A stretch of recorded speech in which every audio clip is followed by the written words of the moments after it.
Ambassador Zethkari stared at the empty communication console with growing concern.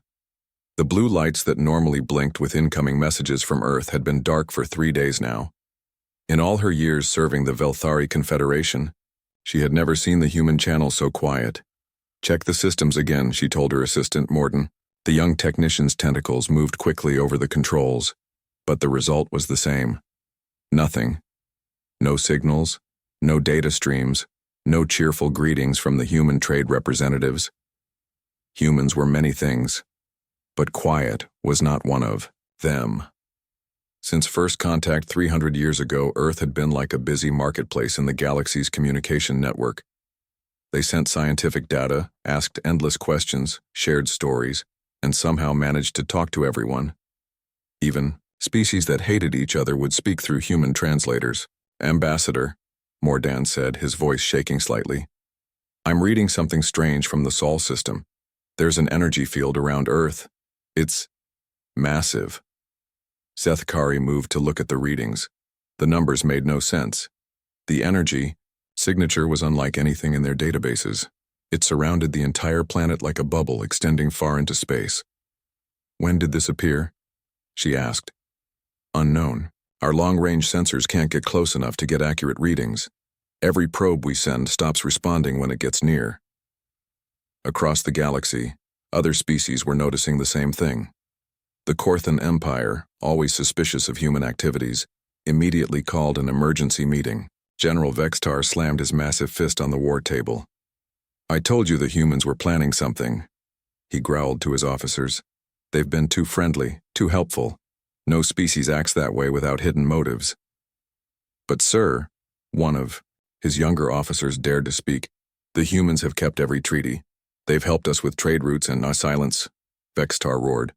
"This energy field around their planet proves they're preparing for war. We must ready our fleets." Meanwhile, in the quiet libraries of the pristine collective, the scholar priests were having very different thoughts. Elder Quilsara floated before her collection of human artifacts, books, art, music recordings that had been sent as gifts over the centuries. "The humans have achieved something," she whispered to her student. "Look at their advancement rate. 300 years ago, they couldn't even leave their own planet. Now they've built something that can hide an entire world." "Is it dangerous, Elder?" "All advancement is dangerous," Quilsara replied. "But perhaps they have found a new path. One we cannot understand yet." The telepathic mindweavers were experiencing something entirely different. Across their homeworld, members of their species reported the same disturbing dreams. They saw stars going dark, reality bending and twisting, and something vast and hungry moving through the void between galaxies. "The dreams began 3 days ago," reported Mind Speaker Yelani to the Governing Council. "The same time Earth went silent. This cannot be coincidence." "What do the visions show?" asked the Chief Mind Speaker. "Darkness. Something approaches from beyond our galaxy, and somehow the humans know." Trade began to suffer almost immediately. Human merchants had been the backbone of interspecies commerce. They had a talent for understanding different cultures and making deals that worked for everyone. Without them, old arguments started again. The insectoid hive queens, who had only communicated with other species through human translators, found themselves completely isolated. Their attempts to reach out directly to other governments failed, miserably. The clicking and buzzing of their language sounded threatening to most other species. On the trading station, Nexus 7, chaos was breaking out.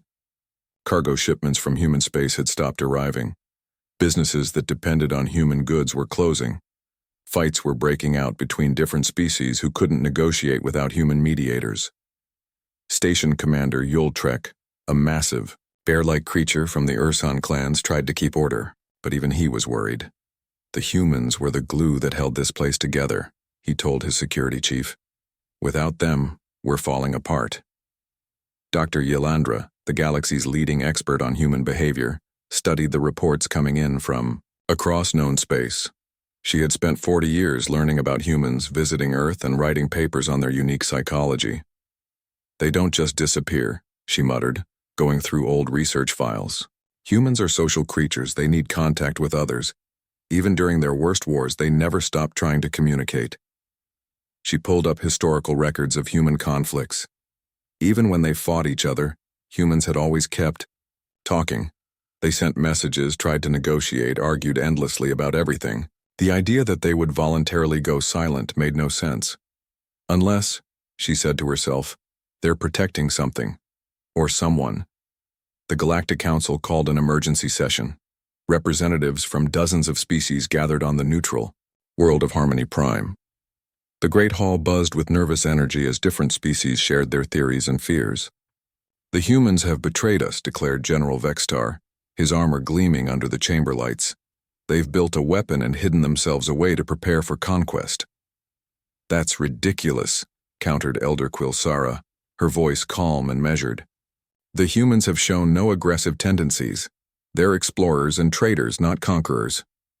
Then explain the energy field, Vextar shot back. Explain why they've cut off all contact. Before anyone could answer, Yel-Ani of the Mindweavers stood. The chamber fell silent.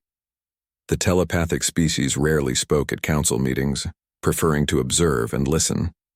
Something comes, she said, her voice barely above a whisper but somehow heard clearly by everyone. In the dreams we all share, something vast and hungry approaches from the dark between stars. The humans. She paused, struggling with words. The humans are afraid. Humans don't fear anything, scoffed Vextar. They're too reckless. No, Dr. Yolandra spoke up from her seat. Humans fear very few things. But when they do fear something, they prepare. They adapt. They survive. She stood and addressed the Council. I've studied humans for decades. They don't abandon their friends. If they've gone silent, there's a reason. And if the Mindweavers are right about something approaching. She paused. Maybe they're not hiding from us, maybe they're preparing to protect us. The council chamber erupted in argument. Some species demanded immediate military action against Earth. Others wanted to send more diplomatic missions. A few suggested they should start preparing for whatever had scared the humans enough to disappear. As the arguments continued, deep space monitoring stations began picking up new readings. Something was moving in the darkness between galaxies. Something big. The sensors couldn't get clear readings, but whatever it was heading toward the Milky Way. On a small observation post at the galaxy's edge, Lieutenant Kreshevar of the Korthan Imperial Navy was running routine scans when his equipment started screaming warnings.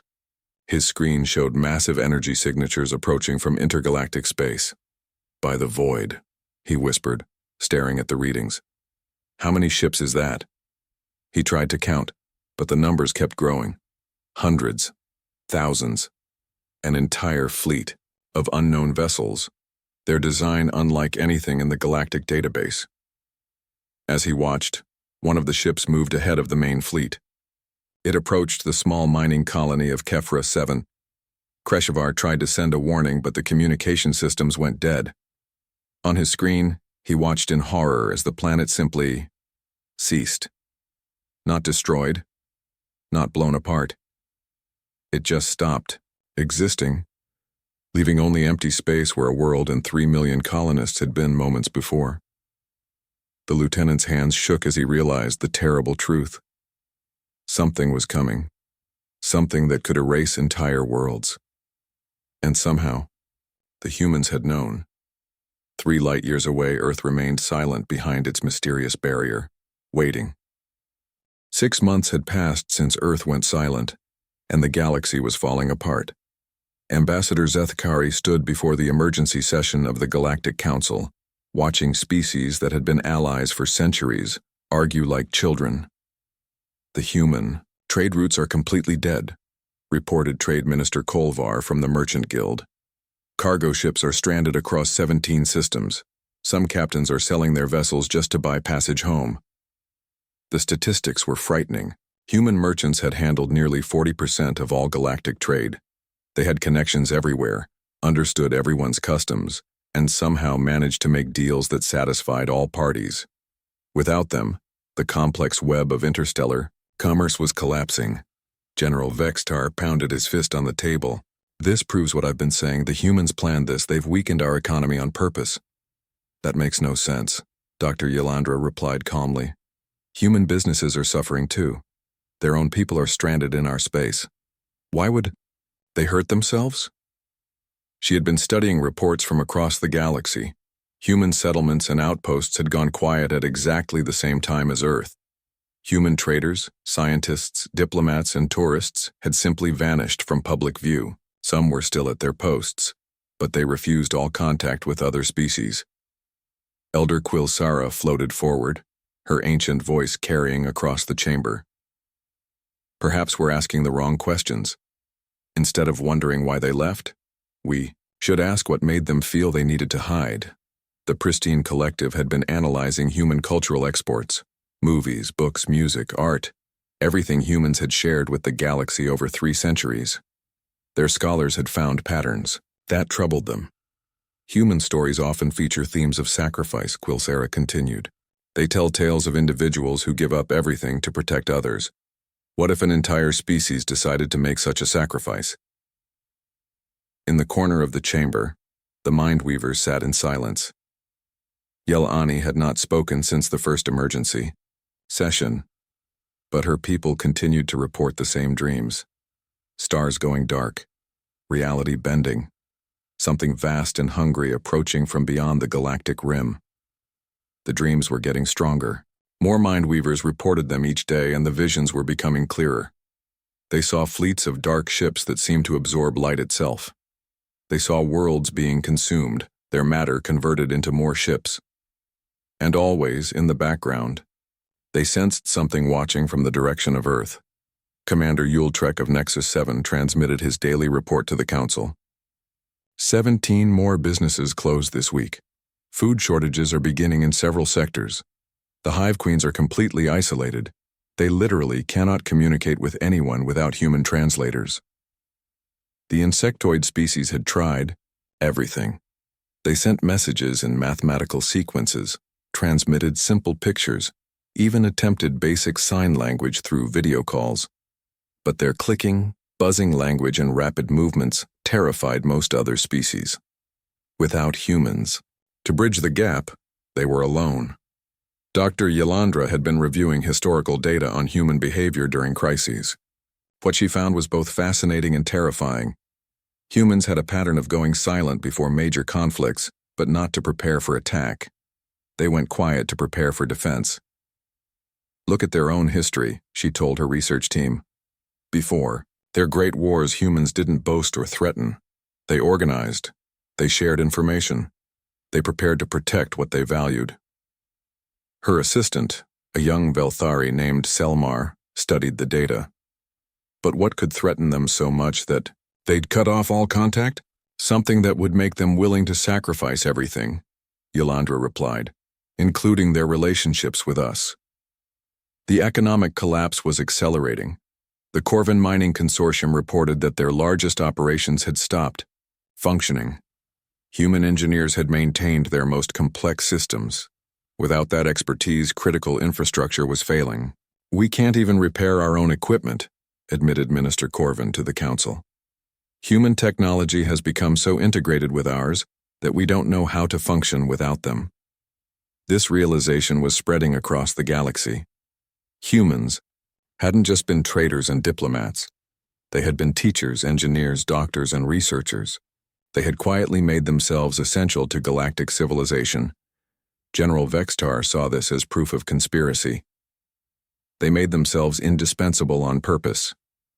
Now they're using our dependence to control us.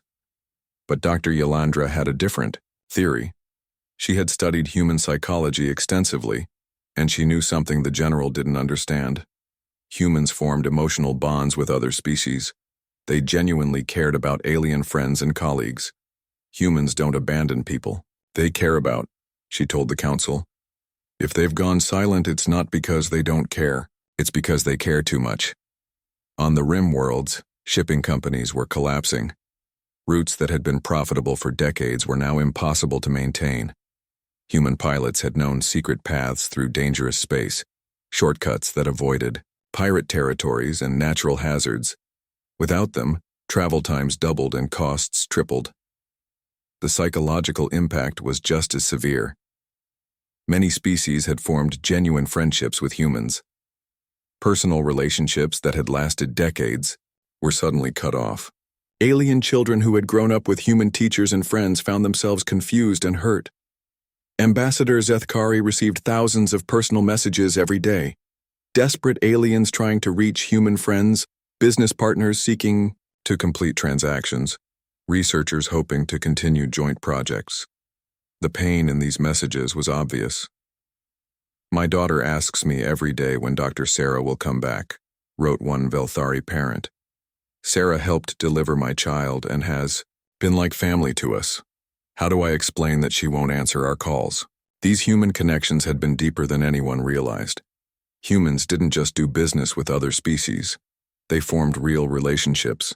They learned alien customs, celebrated other cultures' holidays, and genuinely cared about their alien friends' welfare. Elder Quilsara presented her analysis to the council. "We assumed humans were simply good at trade because they were clever. But that's wrong. They were good at trade because they were good at friendship." The Mindweavers finally spoke again. Yelani stood before the council, her usually calm demeanor showing signs of strain. "The dreams are getting worse," she reported. "More of us see them now. Entire worlds disappearing, fleets of ships that move like living things. And always, we sense something vast and intelligent behind the destruction." She paused, struggling with images too terrible to describe easily. "In the latest dreams, we see the darkness reaching our galaxy. It consumes the outer rim worlds first, and when it arrives..." She shuddered. "When it arrives, the only thing standing between it and total annihilation is a barrier of pure energy around a small blue planet." The council chamber fell silent. Even General Vextar stopped his angry pacing. Dr. Yilandra spoke into the silence. "What if the humans discovered something? What if they found out about this approaching darkness and realized they were our only hope of survival?" "That's impossible," Vextar protested. "No single species could stand against a galactic threat." "No. Ordinary species," agreed Yilandra. "But humans are not ordinary. They adapt faster than any species we've ever encountered. They learn, they change, they evolve their thinking in ways that seem impossible." She brought up historical records of human advancement. In just 3 centuries, they had gone from primitive chemical rockets to faster-than-light travel. Their learning curve was unlike anything seen in galactic history. "What if they're not hiding from something?" she asked. "What if they're becoming something capable of protecting all of us?" The idea was almost too big to consider. A single species transforming itself to protect the entire galaxy. But as the council members thought about it, they realized it fit everything they knew about human nature. Humans had always been protectors. They formed alliances, defended weaker species, and threw themselves into danger to save others. If they discovered a threat to galactic civilization, of course they would try to stop it. But the cost would be enormous. To change enough to face such a threat, humans might have to give up everything that made them human. As the session ended, each council member returned to their homeworlds with the same terrible question. What price were the humans paying to protect them all? In the depths of space, sensors continued to detect movement from beyond the galaxy. Something vast was approaching, and Earth remained silent behind its mysterious barrier. 18 months after Earth went silent, Lieutenant Kreshevar was still haunted by what he had witnessed at Kefra 7. The memory of an entire world simply ceasing to exist played in his mind every night. Now, staring at his sensor displays, he realized his worst fears were coming true. "Fleet Command, this is Observation Post Theta 9, he transmitted with a shaking voice. "The unknown contacts have crossed into our galaxy. I count. Dear gods, I count over 10,000 vessels." The response came quickly. "Theta 9, confirm your readings. 10,000 ships? Confirmed, Command. And they're not slowing down. They're heading directly for the inner systems." Across the galaxy, panic was spreading faster than the news itself. The first official reports came from long-range monitoring stations along the galactic rim. Ships unlike anything in known databases had entered Milky Way space, moving in perfect formation toward inhabited worlds. General Vextar stormed into his command center, his armor clanking with each heavy step. "Where's the nearest battle group?" he demanded. "Admiral Torgash is leading the 3rd Fleet toward the contact zone," reported his aide. "Estimated intercept in 14 hours. Good. We'll show these invaders what happens when they threaten Korthan space." But Admiral Torgash would never get the chance to fight. His proud battle group of 200 warships met the invader fleet near the Kepler Nebula.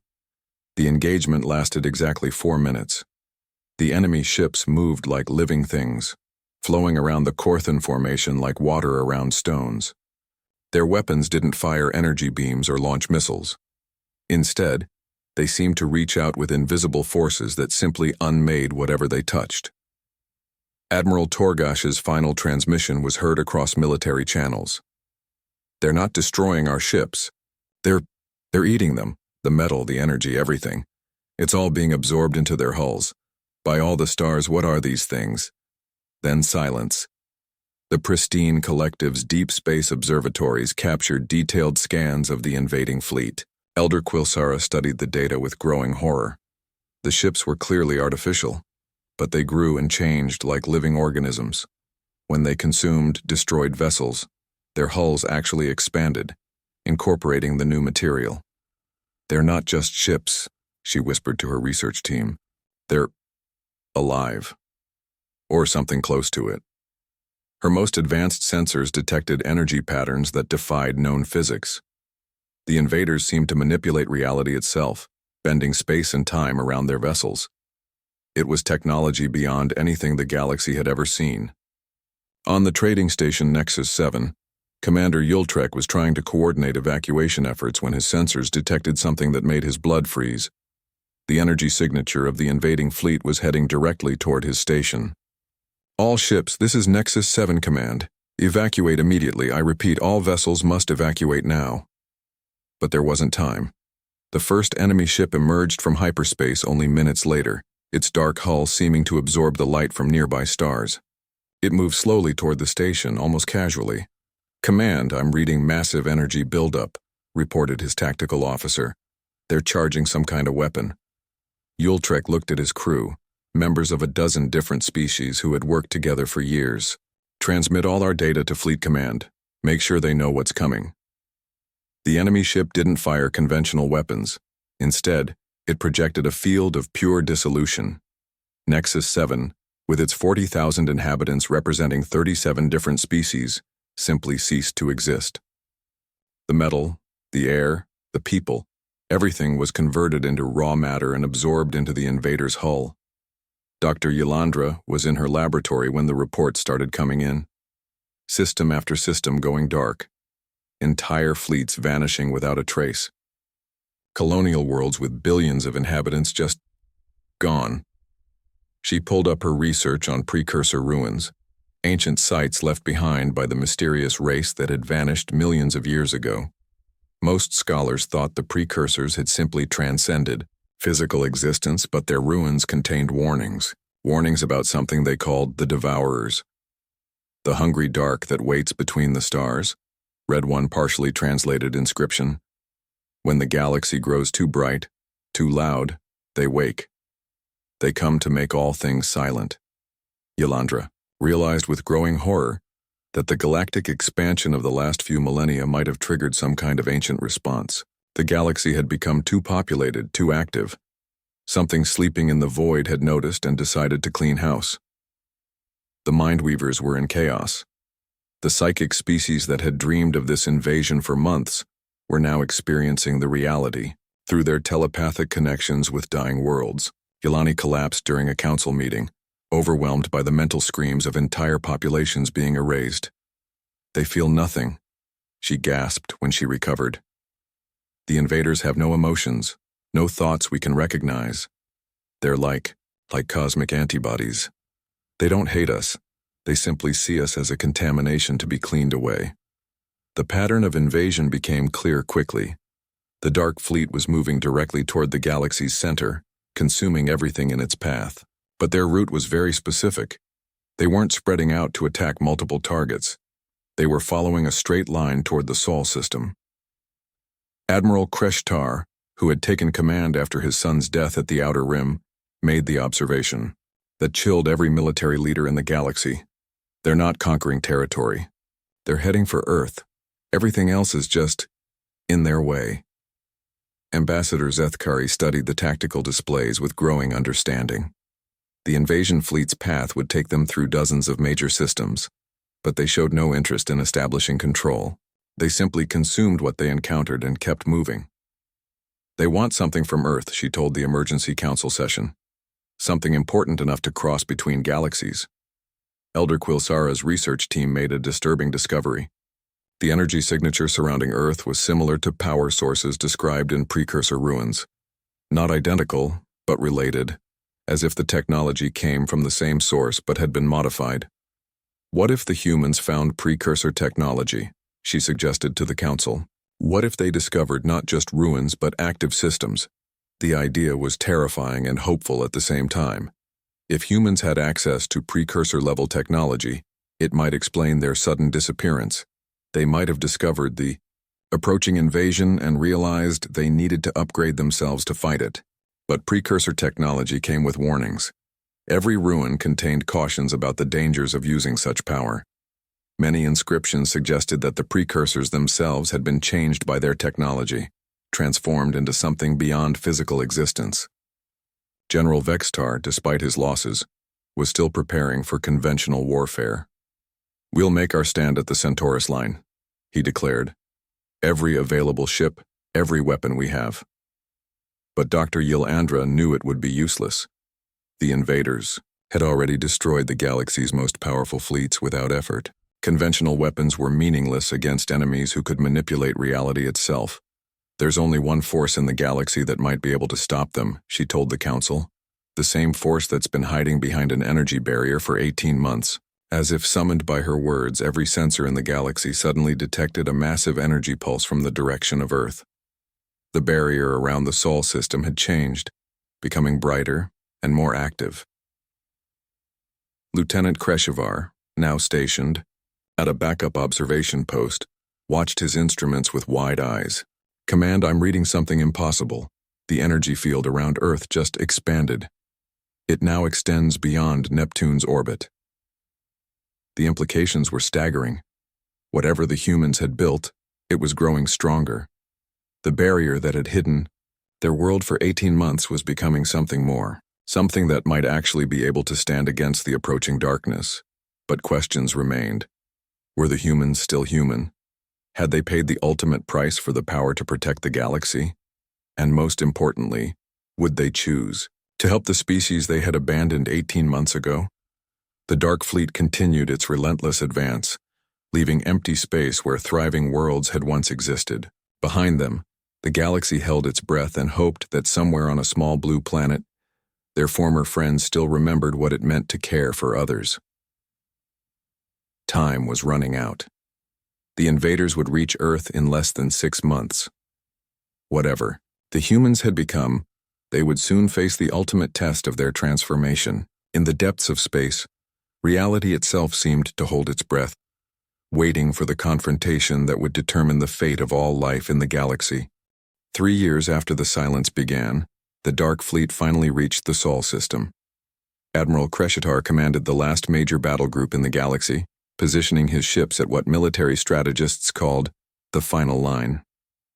Behind them lay Earth, still hidden behind its mysterious barrier. Ahead of them came death incarnate. "All vessels, this is Admiral Kreshitar," he broadcast to his mixed fleet of survivors. Ships from dozens of species had gathered for this last stand. Korthon battleships, Velthari cruisers, pristine research vessels hastily armed with weapons, even converted trading ships crewed by desperate volunteers.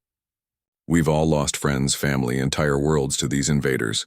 Today we find out if we can make them pay a price for their appetite." But as the first wave of enemy ships emerged from hyperspace, something unprecedented happened. The energy barrier around Earth suddenly expanded, racing outward faster than light itself. The field swept past the fleet, past Jupiter, past Neptune. creating a defensive perimeter that stretched beyond the system's edge. The leading Devourer ships hit the barrier and simply stopped. Not destroyed, not bouncing off. They froze in, space-like insects trapped in amber. Their reality-warping weapons fired uselessly against the field, accomplishing nothing. Admiral Kreshitar stared at his tactical display in amazement. What in the name of all stars? Then space itself seemed to shiver, and a voice spoke directly into the minds of every sapient being in the galaxy. Not through communication systems, but through consciousness itself. The voice was unmistakably human but changed, amplified by something vast and incomprehensible. Greetings to our friends across the galaxy. We apologize for our long silence. We have been evolving. Ambassador Zethkari was aboard her flagship when the message came. The familiar cadence of human speech brought tears to her eyes, even as the strangeness of it made her skin crawl. After 3 years of silence, the humans were finally talking again. We know you have questions, the voice continued. We know our disappearance caused pain and confusion. This was not our intention, but it was necessary. 3 years ago, our deep space monitors detected the approaching Devourer fleet. We recognized the energy signatures from precursor ruins. We had discovered. Dr. Yalandra was frantically taking notes as the message continued. This was the confirmation of her theories. Humans had found active precursor technology and used it to prepare for the invasion. We faced a choice that would have been impossible for most species. We could flee, hide, or try to fight with conventional weapons and fail. Or we could do what humans have always done when faced with the impossible. We could adapt. The voice paused, and across the galaxy, beings held their breath. We chose transformation, not for conquest, not for power, but for protection. We voluntarily underwent evolutionary pressure using precursor technology combined with our own innovations. Not individual transcendence, but species-wide enhancement. General Vextar, his own ship trapped within the protective barrier, finally understood what had happened. The humans hadn't abandoned the galaxy. They had sacrificed their original nature to save it. We are still human, the voice continued, and somehow it managed to convey warmth despite its cosmic magnitude. We still laugh, we still love, we still ask too many questions. But we are also more than we were. We had to become more to face what was coming. The barrier around the system began to pulse with different colors, and suddenly every human settlement that had gone dark across the galaxy came back online. Not abandoned outposts, but thriving communities that had somehow remained hidden for 3 years. Captain Sarah Chen, whom Ambassador Zethkari remembered as a cheerful trade negotiator, appeared on the communication screen. She looked exactly as Zethkari remembered. Brown hair, curious eyes, the easy smile that had made her so good at her job. But behind those familiar eyes was something new, a depth that suggested contact with forces beyond normal understanding. Hello, Zethkari, Sarah said warmly. I'm sorry we couldn't explain before. The transformation process required complete isolation. We couldn't risk exposure to the psychic influences of other species while we were changing. Sarah? Zethkari's voice shook. Are you still you? I'm still me, Sarah replied. But I'm also connected to something larger now. We all are. Every human who chose to undergo the transformation. And it was a choice made individually by every person on Earth and in our colonies, became part of a collective consciousness, while retaining our individual personalities. The explanation continued as more humans appeared on communication channels across the galaxy. They were greeting old friends, resuming interrupted conversations, explaining their absence to confused alien colleagues. They looked human, acted human, but there was something different about them, a calm confidence, as if they could see patterns, in reality that others couldn't. Dr. Marcus Webb, a researcher who had been working with Elder Quilzera before the silence, contacted her directly. We didn't abandon our research, he told her. We've been continuing it just on a scale you couldn't imagine. Want to see what we've learned? The Devourer fleet, meanwhile, was discovering that their reality-manipulating weapons were useless against the barrier. Ships that could erase entire worlds found themselves unable to advance even a meter into the protected zone. Behind the frozen front line, more enemy vessels were arriving. Thousands upon thousands of dark ships, each one grown larger by consuming destroyed worlds. The fleet that had crossed between galaxies to feed on the Milky Way was massive beyond comprehension. But the humans were ready. "We understand your fear," the collective human voice said, addressing the galaxy. "You've watched these invaders consume everything in their path. You've seen the futility of conventional resistance, but you don't need to fear anymore. We remember our friends. What happened next defied every law of physics known to galactic science. The humans didn't attack the Devourer fleet with weapons. Instead, they began to change it. The dark ships caught in the barrier started to transform. Their hull plating shifted color, becoming silver instead of light-absorbing black. The malevolent intelligence that drove them flickered and went out, replaced by something resembling curiosity. "We're not destroying them," explained Dr. Sarah Chen to her amazed alien friends. "We're healing them. The Devourers aren't evil. They're broken. Long ago they were probably much like us, but something went wrong with their evolution. They became trapped in a cycle of endless consumption. The transformation spread through the enemy fleet like a wave. Ships that had been instruments of galactic annihilation became something else entirely. Some began broadcasting messages of confusion and wonder, as if waking from a long nightmare. Others simply stopped moving, their crews apparently struggling to understand what they had become. The precursor technology we found wasn't just weapons or tools, the human collective explained. It was a gift left behind by a species that faced the same choice we did: transform or watch everything die. Elder Quilsara studied the readings her instruments were providing. The humans weren't just using precursor technology, they had improved on it, combined it with their own innovations to create something unprecedented, a form of existence that could manipulate reality while maintaining compassion and individual identity. "We could have transcended completely," Sarah told Ambassador Zethkari during a private conversation.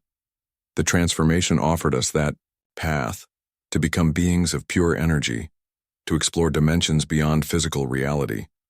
But we realized something important." "What?" Zethkari asked. Sarah's smile was exactly as warm as it had been 3 years ago. "Power without purpose is just another form of death. We chose to stay connected to physical reality because someone needs to be the bridge between what is and what could be. The battle for the Sol system was over without a single shot being fired. The Devourer fleet, now transformed into something benevolent, began the long journey back to their origin point between galaxies. They would carry with them a new understanding, a different way of existing that didn't require the consumption of other life. But the real work was just beginning. Across the galaxy, dead worlds needed to be restored. Lost civilizations required resurrection from quantum echoes. The economy needed rebuilding, and trust needed to be re-established. The humans, changed but still recognizably themselves, were ready to help with all of it. They had paid the price of transformation not for power, but for the ability to protect and serve others. "Welcome back," Ambassador Zethkari said to Sarah, tears streaming down her face. "We never left," Sarah replied. "We were just learning how to come home." 5 years had passed since the transformation, and Ambassador Zethkari was finally making her long-awaited visit to Earth. As her ship approached the blue planet, she marveled at how normal everything looked. The energy barrier was gone, replaced by regular orbital traffic. Space stations buzzed with activity. Ships came and went on peaceful missions of trade and exploration. "It's hard to believe this is where it all happened," her pilot, a young Velthari named Corson, said as they descended toward the surface. "That's the point," Zethkari replied. "The humans could have become gods. Instead, they chose to remain neighbors." The war against the Devourers had been brief and decisive, but the aftermath had taken years to resolve. Entire sectors of the galaxy needed rebuilding. Worlds that had been consumed required restoration. Most challenging of all, the surviving species needed to learn how to trust again. The humans had made it look easy, But Zethkari knew better. She had worked closely with them during the reconstruction, watching as they carefully helped rebuild what had been lost.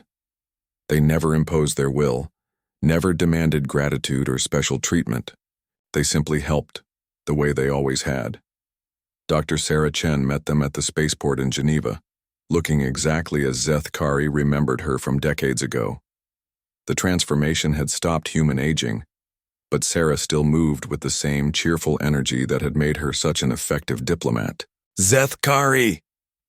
Sarah embraced her old friend warmly. I'm so glad you finally decided to visit. We have so much to show you. As they walked through the bustling terminal, Zethkari noticed how normal everything seemed. Humans laughed, argued about politics, complained about the weather. Children played in the corridors while their parents conducted business. Street vendors sold snacks to travelers from dozens of different species. You expected something different? Sarah asked, noticing her expression. I suppose I expected more obviously changed beings. You look so human. Sarah laughed. That's because we are human. The transformation didn't erase what we were. It just gave us tools to become more of what we could be. They took a shuttle to the Great Library, humanity's gift to the galaxy built on the site of the former Devourer stronghold. The massive structure contained the collected knowledge and culture of every known species, preserved for future generations. Elder Quilzara was waiting for them in the philosophy section, her ancient form floating peacefully among books, written in 100 different languages. The old scholar had become one of the library's chief curators, working with human librarians to organize the galaxy's intellectual heritage. The humans have created something remarkable here, she told Zethkari. Not just a repository of knowledge, but a place where different forms of thinking can coexist and strengthen each other. The library was more than just books and data files. Interactive exhibits allowed visitors to experience the cultures of other species firsthand. Translation. Systems didn't just convert words, but helped convey the emotional and cultural context behind them. It was a place where understanding could grow. We learned something important during the transformation, Dr. Marcus Webb explained as he gave them a tour. Power isn't about controlling others. It's about connecting with them. The ability to truly understand another being's perspective. That's the real strength. Zethkari met with human leaders, scientists, artists, and ordinary citizens throughout her visit. Each conversation reinforced the same impression. These were still recognizably human beings, but ones who had gained something precious. They could see patterns in reality that others missed, understand connections between seemingly unrelated events, and communicate across barriers that had once seemed impossible. Commander Yultrek, now running a new trading station built with human help, had described it perfectly. They're still the same people who ask too many questions and try to fix everything. They're just better at it now. The economic recovery had been swift once the humans returned to active participation in galactic affairs, but they had been careful to share their advantages rather than exploit them. Human businesses partnered with alien firms, teaching new techniques while learning different approaches. The result was prosperity that benefited everyone. General Vextar, his military pride initially wounded by humanity's peaceful resolution of the crisis, had grudgingly admitted that the humans' approach was more effective than conquest. His own empire had been transformed by human advisors who helped them channel their warrior culture into exploration and protection rather than domination. They showed us that strength means protecting the weak, not crushing them, he told the Galactic Council. Even an old soldier can learn new lessons. The Mindweavers had perhaps the most interesting relationship with the transformed humans. The telepathic species found that humans now existed on multiple levels of consciousness simultaneously. They were still individuals, but also connected to something larger. It's like talking to a single person who contains multitudes, Yelani explained to Zethkari. Each human maintains their personality, but they can also access collective knowledge and wisdom when needed. It's beautiful and terrifying at the same time. Dr. Yelandra had spent years studying the transformation, trying to understand how humanity had achieved something that should have been impossible. Her conclusion was both simple and profound. They succeeded because they never forgot who they were fighting for, she wrote in her final report. Every other species that found precursor technology tried to use it for their own benefit. Humans used it to become better protectors of others. On her last day on Earth, Zethkari asked Sarah the question that had been troubling her since the crisis ended. Do you ever regret it? Giving up your original nature for this? Sarah was quiet for a long moment, looking out over the Pacific Ocean, where they sat on a beach near the old United Nations building. We didn't give up our nature, she finally said. We fulfilled it. Humans have always been explorers, protectors, bridge builders. The transformation just gave us better tools to do what we were already doing. She picked up a handful of sand, letting it run between her fingers. Some of us could leave physical reality entirely now if we wanted. Explore dimensions beyond imagination, become beings of pure thought. But you know what we discovered? What? The universe is full of wonders, but the most wonderful thing is connection. The ability to look at a friend from another world and say, I understand you and I care what happens to you. That's worth staying human for. As Zethkari prepared to return to her own world, she reflected on how the galaxy had changed. The crisis had revealed both the fragility and the strength of galactic civilization. Individual species were vulnerable, but together they were resilient. The humans had become the guardians of that resilience, not rulers or overlords, but protectors and facilitators. They helped resolve conflicts, assisted with scientific breakthroughs, and served as translators between species that couldn't communicate directly. They had power beyond imagination, but they used it to lift others up rather than elevate themselves. At the spaceport, saying goodbye, Sarah handed Zethkari a small device. What is it? The ambassador asked. A communicator, Sarah explained. Direct connection to Earth. If your people ever need help, if any of our friends across the galaxy face troubles they can't handle alone, just call. We'll be there. Just like that? Sarah smiled. Just like that. We learned something important during our 3 years of silence. The galaxy is full of amazing people, and they're worth protecting. All of them. As Zethkari's ship lifted off from Earth, she carried with her the knowledge that the galaxy was safer than it had ever been, not because of weapons or armies, but because of friends who cared enough to sacrifice everything to protect others. In the years that followed, the humans kept their promise. When the Corvin system faced a plague that their medicine couldn't cure, human healers arrived within days. When the Hive Queen struggled with internal conflicts, human mediators helped them find peaceful solutions. When unknown phenomena threatened shipping lanes, human scientists worked alongside local experts to find answers. They never demanded payment or recognition. They never imposed their culture on others or insisted on political control. They simply helped, the way good neighbors always had, the way they always would. The humans had faced the ultimate choice between power and purpose, and they had chosen purpose. In doing so, they had become exactly what the galaxy needed most. Friends who could be counted on no matter what.